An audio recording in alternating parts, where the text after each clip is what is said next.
Hello guys, welcome back to Richa and Saurav world. तो guys, आज का वीडियो का जो टॉपिक है ना, वो ऐसा है कि हमें ना बहुत सारे लोगों ने पूछा था कि आपको जब इंडिया से यूके आते हैं तो आपको कोई डिफरेंसेस देखने को मिले यूके में, मतलब कोई अच्छा जैसे कल्चर में क्या डिफरेंसेस है यहाँ पर। तो हमने बोला ये टॉपिक तो बहुत ही अच्छा है, तो क्यों ना इसके ऊपर एक वीडियो बनाया जाए जिसमें मैं और रिचा अपना अपना एक्सपीरियंस शेयर करेंगे। जैसे हम यूके आए थे तो हमें क्या क्या चीज़ें डिफरेंट लगी। तो यहाँ पर आ चुकी है रिचा। हेलो, हाय गाइस, कैसे हो सब लोग। और आज मैं सौरभ को ज्वाइन करने वाली हूँ। अच्छा, तो बाकी दिन पे नहीं ज्वाइन करती हूँ, लेकिन आज भी ज्वाइन करूंगी। सो गाइस, अब हमारे पास माइक एक है और बंदे दो हैं बोलने वाले, बट वी आर ट्राइंग कि हम लोग आपके सामने कुछ पॉइंट्स रखें जो हमें डिफरेंसेस देखने को मिले और आप लोगों को भी शायद वो जान के हो सकता है थोड़ा लगे, मतलब डिफरेंस लगे, शायद नहीं भी लगे, हो सकता है। Guys, without wasting any time, let's get started. शुरू करते हैं पॉइंट नंबर 1 से। यहाँ पे सबसे ज़्यादा मतलब हमें जो एक फर्स्ट पॉइंट जो लगा वो ये था कि जब हम यहाँ पे आए थे तो हमें एक प्राइस का जो था, जब हम स्टोर्स में जाते थे तो वहाँ पे हमें थोड़ा सा डिफरेंस देखने को मिलता था। बिकॉज वहाँ पे क्या होता था कि जैसे कि शेल्फ के ऊपर कोई सामान रखा हुआ है तो जो प्रोडक्ट के ऊपर है ना, वहाँ पे प्राइस नहीं लिखा होता। प्राइस जो होता है वो शेल्फ के ऊपर लिखा होता है। तो अगर प्रोडक्ट मिसप्लेस हो जाए अपनी जगह से, कोई और प्रोडक्ट उस जगह पे रखा जाए तो हमें लगेगा कि उसका भी प्राइस यही सेम है। तो देखो ना गाइस, जैसे इंडिया में क्या होता था, हर प्रोडक्ट के ऊपर एमआरपी लिखा होता है। तो हमें तो यही आदत थी कि हर प्रोडक्ट के ऊपर हम प्राइस देखते हैं कहाँ पर है। यहाँ पे कोई प्रोडक्ट पे प्राइस नहीं लिखा होता। तो होता क्या है कि जैसे अगर टेस्को का एक स्टोर है, अगर मैं हैरो में हूँ और अगर मैं सेंट्रल लंदन में हूँ, दोनों में प्राइस डिफरेंट हो सकता है क्योंकि उनके शेल्फ के ऊपर जो प्राइस लिखा हुआ है ना, उसके बेसिस पे चार्ज करेंगे हमें। हाँ। तो हमें तो यार ये चीज़ बड़ी अलग लगी, पर ठीक है, ओवरऑल अब मतलब आते आते हमें आदत पड़ गई है। पहले 1-2 दिन अजीब लगा था कि यार प्राइस कहाँ लिखा हुआ है। देन शेल्फ पे तो दिखता था, लेकिन फिर लगता था प्रोडक्ट के ऊपर क्यों नहीं लिखा। But then it was a normal. But हो सकता है आप लोगों को सुन के थोड़ा सा अजीब लगे। पॉइंट जो है वो है पेट्रोल प्राइसेस के ऊपर, क्योंकि पेट्रोल प्राइसेस एक ना ग्लोबल टॉपिक हो जाता है बहुत बार। तो उसके ऊपर सौरभ आपको बताएगा कि हमें क्या डिफरेंस देखने को मिला यहाँ पे। तो गाइज, यहाँ पर ऐसा है ना कि यहाँ पर हर पेट्रोल पंप वाला ना अपना खुद से प्राइस डिसाइड कर सकता है। तो इससे क्या होता है, ओ माय गॉड, क्या बात है, सर्विस मिल रही है यहाँ पर तो ओके। तो गाइस, इससे क्या होता है कि जैसे अगर हम 1 किलोमीटर के अंदर ना 3 से 4 पेट्रोल पंप है, तो हर पेट्रोल वाले का ना प्राइस अलग अलग हो सकता है। तो कई बार ऐसा होता है, मैंने जो सबसे पास वाला उससे भरवा लिया और कभी ड्राइव करके जा रहे देखा, अरे यार सिर्फ 100 मीटर के पीछे ही इतना सस्ता पेट्रोल पंप था और यहाँ पर महंगा है। तो कई बार ऐसा लगता है शिट यार, हमारा तो नुकसान हो गया। इससे अच्छा ये है कि गाइस अपना रिसर्च करके रखो कि आपको कहाँ पर अच्छा प्राइस मिल रहा है और वहीं से आप पेट्रोल भरवाइए। नेक्स्ट पॉइंट जो है वो हम लेते हैं वेजिटेरियंस को लेके। तो जब हम यहाँ पे आए थे तो एज ए वेजिटेरियन हम दोनों को थोड़ा सा प्रॉब्लम हुआ था। बिकॉज यहाँ पे क्या होता है ना, जैसे यहाँ पर लिखा होता है सूटेबल फॉर वेजिटेरियन, और हमने सोचा यार सूटेबल फॉर वेजिटेरियन उठा लो, इसको तो खाने के लिए अच्छी चीज़ है। हुआ क्या है कि वहाँ पर सूटेबल फॉर वेजिटेरियन तो लिखा हुआ है, पर साथ में ये भी लिखा हुआ है दिस प्रोडक्ट कंटेन एग। और कई कई रेस्टोरेंट्स में अगर आप जाके वेजिटेरियन बोलते हो ना, तो वो तो यहाँ पर फिश भी देते हैं। तो यहाँ पर वेजिटेरियन में ना फिश और एग भी इंक्लूड होता है। तो हम लोगों को फिर थोड़ा सा ध्यान रखना पड़ता है कि भाई हम उनको स्पेसिफिकली बोलें कि भाई हमें वीगन प्रोडक्ट्स देना, ताकि वो लोग एग और फिश वगैरह इंक्लूड ना करें। हाँ, तो अगर यहाँ पर अगर वेजिटेरियन बोलना है ना, तो आपको स्पेसिफाई करना पड़ेगा no egg, no fish, then only vegetarian. हाँ, तो this is a main difference. In case आप वेजिटेरियंस हो, यहाँ पे आ रहे हो, तो जस्ट थोड़ा सा इस चीज पे फोकस कीजिएगा। तो हमें बहुत अच्छा लगा वो एक डिफरेंस जो हमें देखने को मिला रिगार्डिंग कि लोग एक दूसरे को ग्रीट करते हैं, एक दूसरे को हाय हेलो बोलते हैं। मतलब हम किसी को जानते भी नहीं है, हम जिस सोसाइटी में रेंट लेने आए हैं तो आते ही उसने बोला hello how are you, good morning. तो हमें यार बड़ा अच्छा लगा यार, हम इसको जानते भी नहीं और ये हमें आके ग्रीट कर रहा है। तो हमने बाद में नोटिस किया है कि यहाँ पर आते जाते हर जगह पे लोग एक दूसरे को ग्रीट करते हैं, स्माइल करते हैं, हेलो हाउ आर यू। ऐसा नहीं कि आप रोड पे जा रहे हो तो आपको लोग शुरू कर देंगे बोलना। दिस इज अबाउट कि अगर आप किसी सोसाइटी में रह रहे हो, आप लिफ्ट के अंदर 3-4 बंदे इकट्ठे मिल गए, आप एक दूसरे को नहीं जानते हो, but still they people greet you कि hi how are you, have a nice day. Let's suppose हम लोग कहीं जा रहे हैं तो दरवाजा, जैसे हमारे पीछे कोई बंदे खड़े हैं तो हमने दरवाजा ओपन किया, तो पिछले वाले बंदे को के लिए भी हम दरवाजा ओपन करके रखेंगे ताकि सारे जने इकट्ठे निकल सके। तो this is a main difference. अच्छे मैनर्स है जो कि बहुत अच्छी बात है यहाँ पे, तो हमें बहुत अच्छा लगा ये चीज। हाँ, मतलब ऑफिस कल्चर में देखने को मिलता है, सोसाइटीज में देखने को मिलता है, कम्युनिटीज के अंदर। लेकिन ऐसा नहीं कि रोड पे जा रहे हो तो वहाँ पे 10 लोग खड़े हैं। नहीं तो फिर हर बंदा सिर्फ हेलो हेलो बोलता हाय रहेगा। बोलते हैं। नेक्स्ट पॉइंट जो है वो है जैसे कि जो शॉपिंग वगैरह करते हैं या फिर मतलब मुझे तो काफ़ी अच्छा लगा वो चीज़ कि यहाँ पे एक जब भी आप कोई जैसे हम लोग कोई कपड़े वगैरह लेने जाते हैं, शॉपिंग करने जाते हैं, तो स्पेशली जो क्लोथिंग के ऊपर ना एक 30 डे रिटर्न पॉलिसी का कॉन्सेप्ट है कि ऐसा नहीं कि कुछ पर्टिकुलर सिलेक्टेड ब्रांड्स पे है, यहाँ पे आप किसी भी स्टोर में चले जाओ, मोस्ट ऑफ द टाइम्स वहाँ पे 30 डे रिटर्न पॉलिसी होती ही होती है। तो सौरभ, गाइस यहाँ पर बेटर क्या है ना कि देखो ये पॉलिसी तो पूरे वर्ल्ड में होती है रिटर्न पॉलिसी, पर यहाँ पर ऐसा है ना कि अगर लेट सपोज आपके पास बिल है और अगर आपके पास जो कपड़ों के ऊपर जो स्टिकर्स लगे होते हैं या जो भी लगा होता है वो नहीं है, तब भी यहाँ MRP पे के स्टिकर्स जो होते हैं हाँ, बेसिक। तो अगर वो स्टिकर नहीं भी लगा हो रहा है तब भी यहाँ पे स्टोर वाले ना कपड़े को रिटर्न कर लेते हैं अगर आपके पास बिल है, और अगर पास बिल नहीं है पर अगर आपके पास स्टिकर लगा है कपड़े के ऊपर तो तब भी वापस कर लेते हैं। कर लेते हैं? हाँ, अच्छा, मुझे बिल्कुल। नहीं पता था, मुझे लगा कि बिल तो चाहिए ही चाहिए। मतलब एक चीज होनी चाहिए कम से कम, तो काफी स्टोर्स तो एक चीज पे भी वापस कर लेते हैं। ना हमें अगर आप कल्चर शॉक देखने को मिला तो वो ये था कि जब हम यूके में आए तो UK is a multi cultural multi क्या तो कॉस्मोपॉलिटन कंट्री है, हाँ, तो यहाँ पर ना दुनिया के हर तरह के लोग हैं, मतलब क्या हर तरह के लोग हर तरह ही होते हैं, लेकिन हाँ। यहाँ पे हमें कुछ ज़्यादा ही मतलब अलग अलग कम्युनिटीज़ देखने को मिली, जैसे कि लेट सपोज आप स्पेनिश ले लो, वेल्श ले लो, या फिर आप चाइनीज़ ले लो, या फिर आप इंडियन ले लो, हर तरह की कम्युनिटी देखने को मिलेगी। और उसके कारण हमें बहुत सारे इवेंट्स और जैसे होते हैं ना कि कोई उनके जो फेस्टिवल्स होते हैं वो देखने को मिलते हैं। यहाँ पे चाइनीज न्यू ईयर भी सेलिब्रेट किया जाता है, इंडियन दिवाली भी सेलिब्रेट की जाती है, कोई यूएस के जो न्यू ईयर है सॉरी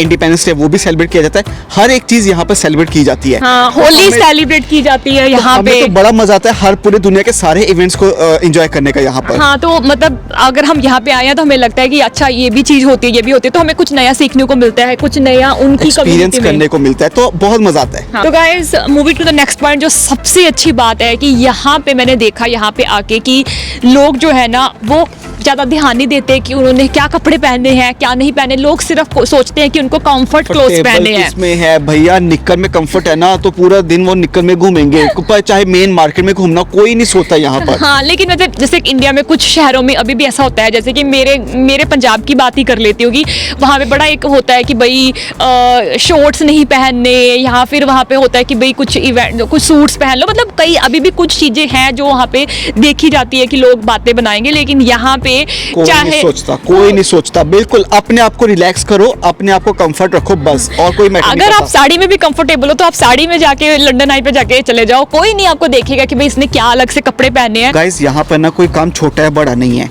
सबसे बड़ी काम है कि जो लोग काम करते हैं ना यहाँ पे काम की रिस्पेक्ट है, और यहाँ पे ना गवर्नमेंट ने क्या किया हुआ है, एक मिनिमम रखा हुआ है कि इतनी सैलरी तो आपको मिलनी है, तो आप चाहे कोई एमएनसी में काम कर रहे हो चाहे आप हाथ से काम कर रहे हो, आपको उतनी रिस्पेक्ट मिलेगी और most of the time same पैसे भी मिलेंगे। और दूसरा ये है कि हर एक काम को लेके आपको एक अपॉइंटमेंट लेनी पड़ती है, जो बहुत अच्छी चीज़ है, किसी भी काम को छोटा बड़ा नहीं माना जाता कि भाई ये काम तो ऐसे टाइम पास है तो इसमें भी अपॉइंटमेंट लेनी पड़ेगी, हर एक चीज़ का एक रूल एंड रेगुलेशन है जो फॉलो करना पड़ता है। मैं एग्जांपल दे रहा हूँ, हमें अपने घर को ना सफाई करवानी थी एक बार, तो हमें उसके लिए भी अपॉइंटमेंट लेनी पड़ी कि भैया वो बोले हम फ्राइडे को 4 से 6 बजे के बीच में ही आएंगे, क्योंकि वो उसी टाइम पे फ्री थी और वो बोली कि मैं उस टाइम पे उस एरिया में आती हूँ, तो अगर आपको उस दिन काम करवाना है तो करवा लो।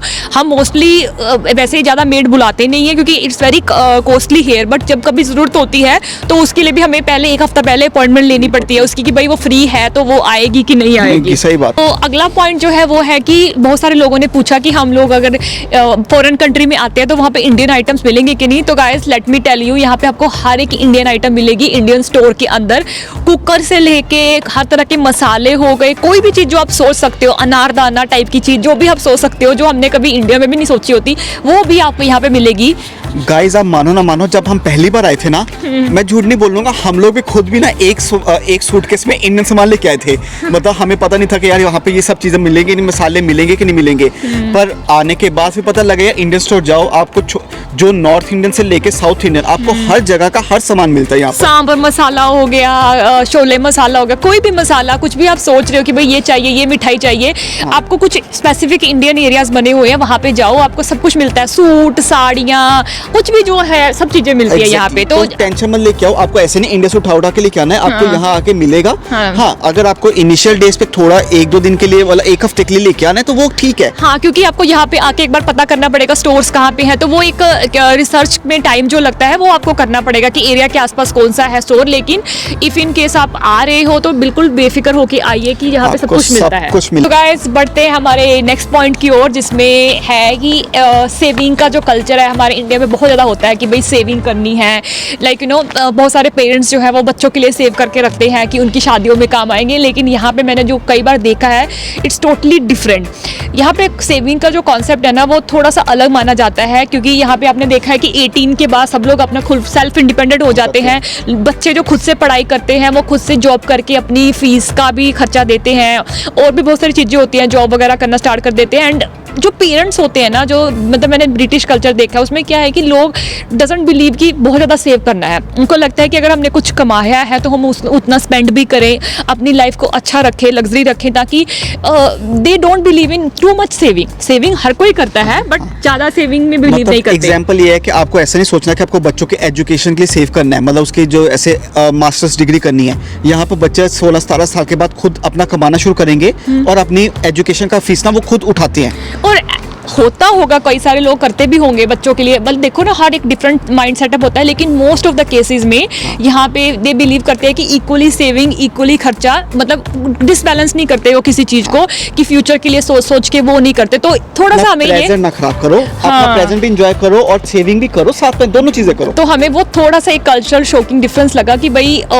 दिस इज ऑल्सो अमेजिंग कि यार लोग अपने लिए प्रेजेंट के बारे में सोच रहे हैं। इट्स नॉट अबाउट कि फ्यूचर के बारे में इतना ज्यादा सोचना। तो डिफरेंट भी है, हर किसी का अपना पॉइंट ऑफ व्यू होगा, किसी को जो अच्छा भी लगेगा, किसी को ये बुरा भी लगेगा। तो प्लीज आप दिल पे मत ले लेना। लोग जो कई बार दिल पे ले लेते हैं फिर वो नेगेटिव बोलना शुरू कर देते हैं। अभी हम आते हैं सबसे मेन पॉइंट पे कि बहुत सारे लोगों ने ये पूछा है कि व्हाट इज द डिफरेंस जब हम फर्निश्ड और अनफर्निश्ड फ्लैट लेते हैं। हाँ, तो ये तो भैया ये तो अभी हम दिखाएंगे, अभी हम बोलेंगे नहीं, दिखाएंगे और दिखाते दिखाते आपको बताएंगे कि ये पॉइंट पे हम आप लोगों को जो बहुत ही कंफ्यूजन है वो हम आपकी क्लियर करेंगे। तो लेट्स स्टार्ट इट। आपको बताते हैं कि क्या मेन डिफरेंस है फर्निश्ड और अनफर्निश्ड फ्लैट्स में, स्पेशली जो लोग मूव कर रहे हैं और उनको थोड़ा सा कंफ्यूजन रहता है। तो मैं आप लोगों को क्लियर कर देती हूँ। पहले हम लेते हैं अनफर्निश्ड फ्लैट। जब भी गाइस आप अब हमारे घर में मत जाइएगा क्योंकि ऑलरेडी बहुत सारा सामान है तो आप कंफ्यूज हो जाओगे।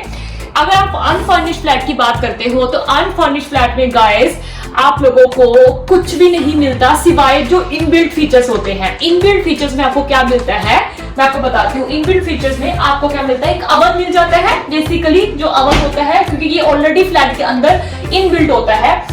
फ्रिज मिल जाता है आपको एक आराम से, और एक वॉशिंग मशीन मिल जाती है गाइस। फ्रीजर मिल जाता है। हाँ, फ्रीजर तो पता ही है, वो तो मिलेगा ही ऑब्वियसली। तो बेसिकली अगर आप सोचोगे कि सोफा वगैरह, बेड वगैरह, वो अनफर्निश्ड फ्लैट में आपको कुछ नहीं मिलेगा। सिर्फ बेसिक किचन की जो एमिनिटीज होती है, जैसे कि फ्रीज हो गया, आपको अवन हो गया, और माइक्रोवेव नहीं मिलेगा आपको। No microwave, no TV, no beds, no sofa, कुछ नहीं मिलेगा। अनफर्निश्ड फ्लैट में आप बस ये लेके चलो कि आपको मिलता है एक अवन, एक फ्रिज और एक वॉशिंग मशीन, सिर्फ बेसिक चीजें। अब coming to the point of furnished flat. Furnished flat में आपको क्या होता है कि जैसे आप मूव करते हो तो आपको मतलब कि एकदम से मूव करना है तो आपको रिक्वायरमेंट रहती है। तो उसमें आपको सबसे अच्छा हो जाता है कि आपको बेड मिल जाता है गाइस, उसमें आपको सोफा मिल जाता है, टेबल मिल जाता है, एंड देन बेसिक जो चीजें हैं जो किचन की जो मैंने बताई है वो तो मिलती है।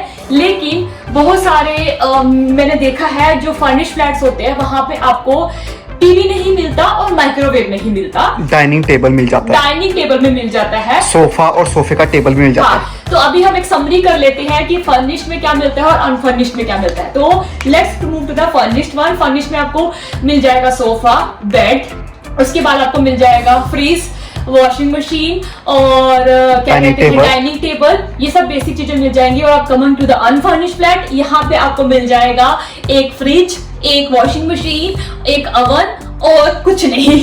और एक चीज है, अगर आप कोई लग्जरी फ्लैट में हो तो आपको एक डिश वॉशर मिल जाएगा। हाँ, डिश वॉशर जो मेन है, मैं बताना भूल गई उसके बारे में। डिश वॉशर आपको अगर आप मॉडर्न फ्लैट्स में हो या लग्जरी फ्लैट्स में हो तो वहां पे आपको डिश वॉशर जरूर मिलेगी। मैं आपको अपना एक्सपीरियंस बताती हूँ। हम लोग जब फर्स्ट टाइम 1 साल के लिए रेंट पे रहने के लिए गए थे, जब जैसे मूव किए थे यूके में, वहां पे हमें डिश वॉशर नहीं मिली थी क्योंकि वो घर 20-25 साल पुराना था।